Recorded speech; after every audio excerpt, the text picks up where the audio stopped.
Maravilha. Bom, em primeiro lugar, é importante destacar que os derivados de petróleo em geral, né, o combustível veicular, o gás de cozinha, todos os derivados do petróleo, eles terminam recebendo a influência direta do preço do petróleo no mercado internacional. Apesar da Petrobras produzir grande parte desses produtos internamente, hoje a gente é quase autônomo na produção de combustíveis, a única exceção é o diesel, que a gente ainda tem que importar, mas quase a totalidade da gasolina que a gente consome no Brasil, o álcool combustível nem se fala, né, que nós somos um grande produtor mundial, mas é produzido aqui dentro. Mas esse é um produto que é chamado aí pelos economistas de commodity. São produtos padronizados que são negociados no mercado internacional. Então, o preço do petróleo ele é estabelecido no mercado internacional. Ele teve um aumento acelerado nos últimos meses, parte em função da pandemia, né, parte em função de quebras de produção em locais específicos. Por exemplo, nós estamos no período de furacões no Atlântico Norte. Então, faz cerca de 3 semanas que a produção do Caribe, a região do Caribe, que basicamente de produtores americanos, é a maior área de produção num único local do mundo, faz quase 3 semanas que está interrompida por conta dos furacões. Então, a produção cai, o preço aumenta. Além disso, a gente está entrando no inverno do hemisfério norte, há uma falta de gás para aquecimento, e isso fez com que vários países tivessem que começar a usar o combustível, o derivado do petróleo, para fazer as usinas térmicas funcionarem. Então, você teve uma redução da produção e um aumento da demanda. Isso fez com que o preço internacional aumentasse. A Petrobras, como usa como referência esses preços internacionais, também aumentou no Brasil. Então, essa sequência de aumentos que a gente está tendo, basicamente é um reflexo dessas alterações de preço que estão tendo no mercado internacional.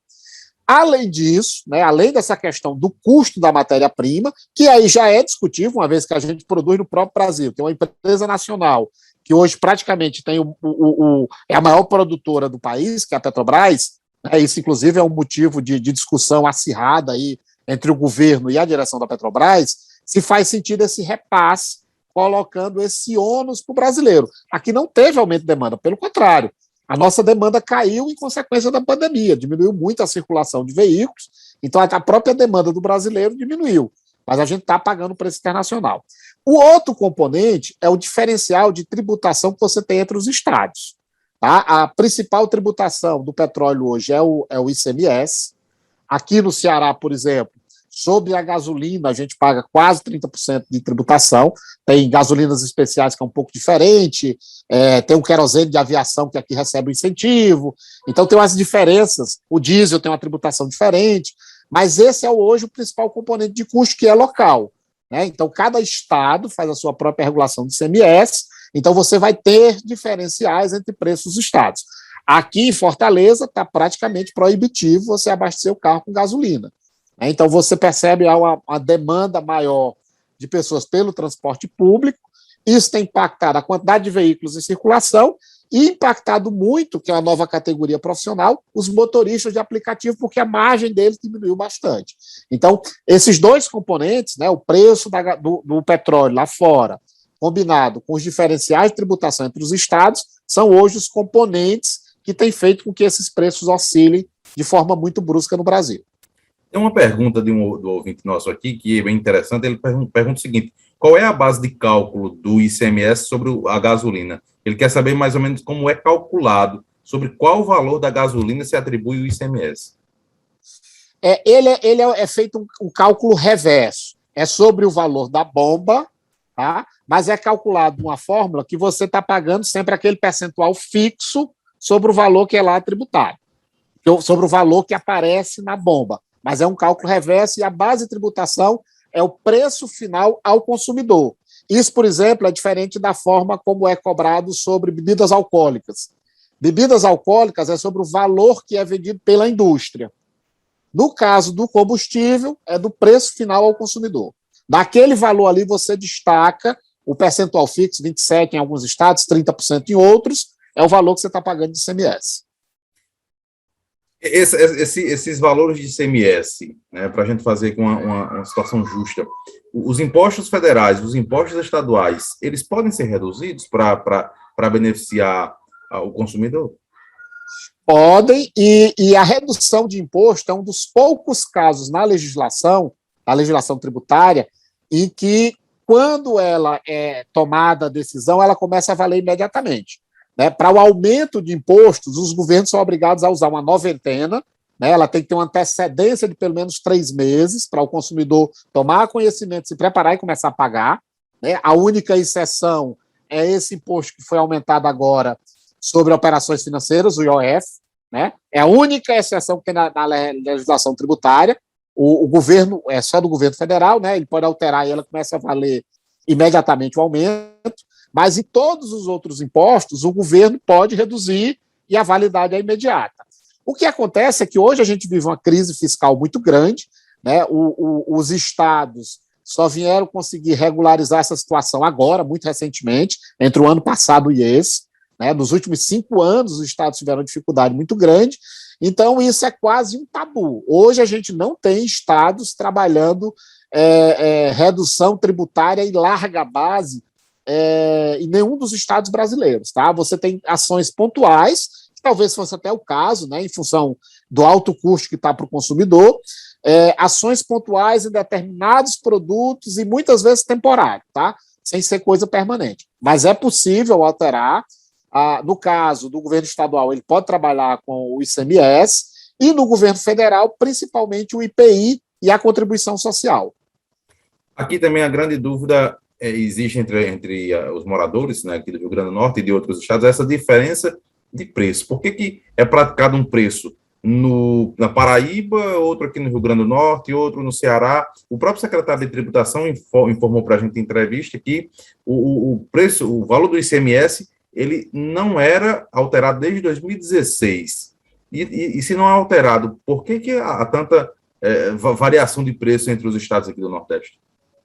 Bom, apesar de fazer um certo tempo que não tem alteração, a informação dele eu confirmo, né, eu reitero, mas as diferenças foram estabelecidas lá atrás. No início dos anos 2000, os estados começaram a discutir o estabelecimento dos chamados fundos de combate à pobreza.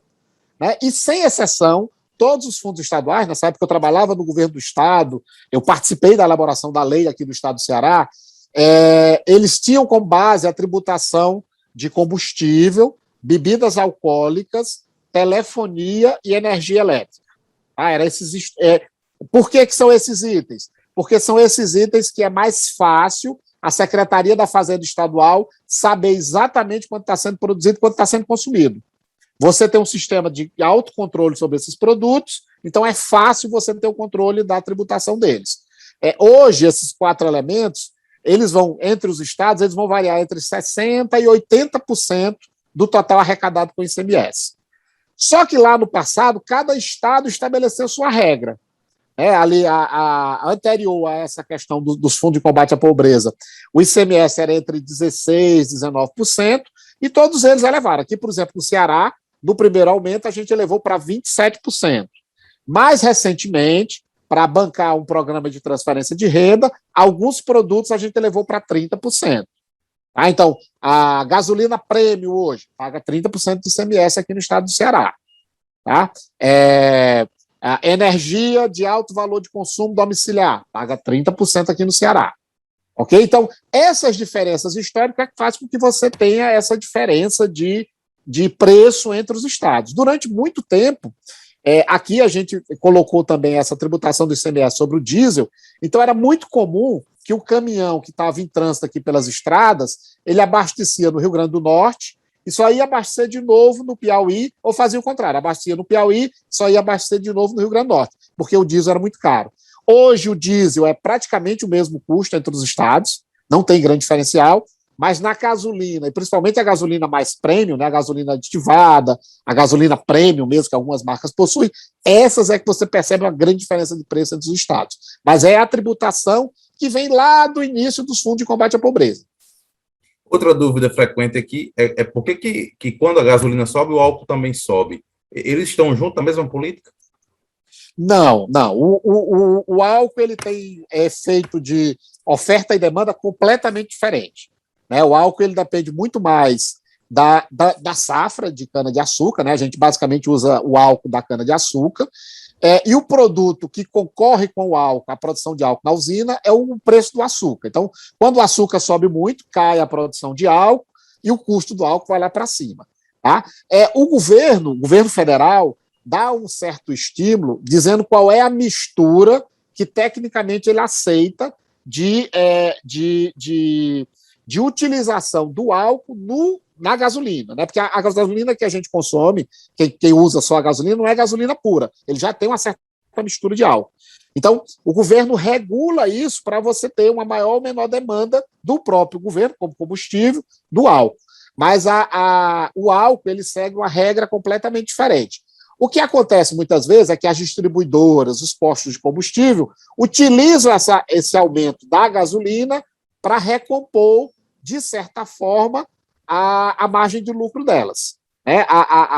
Dependendo do mercado, se tem uma maior concorrência ou menor concorrência, essa margem fica muito apertada. Então, eles aproveitam qualquer folga que tem para recuperar um pouquinho dessa margem, que em muitos casos é em centavos.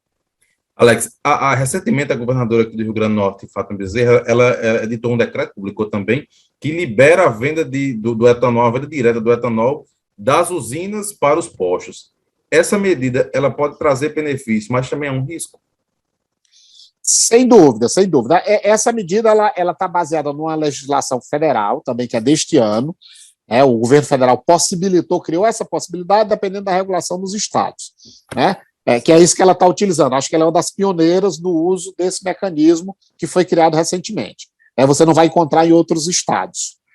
O Rio Grande do Norte tem uma vantagem, que você tem produção de álcool, né? Você tem usinas, você tem produção de cana-de-açúcar e produção de álcool. Aqui o Ceará é muito pouco, né? A gente tem o nosso clima e nosso solo é diferente.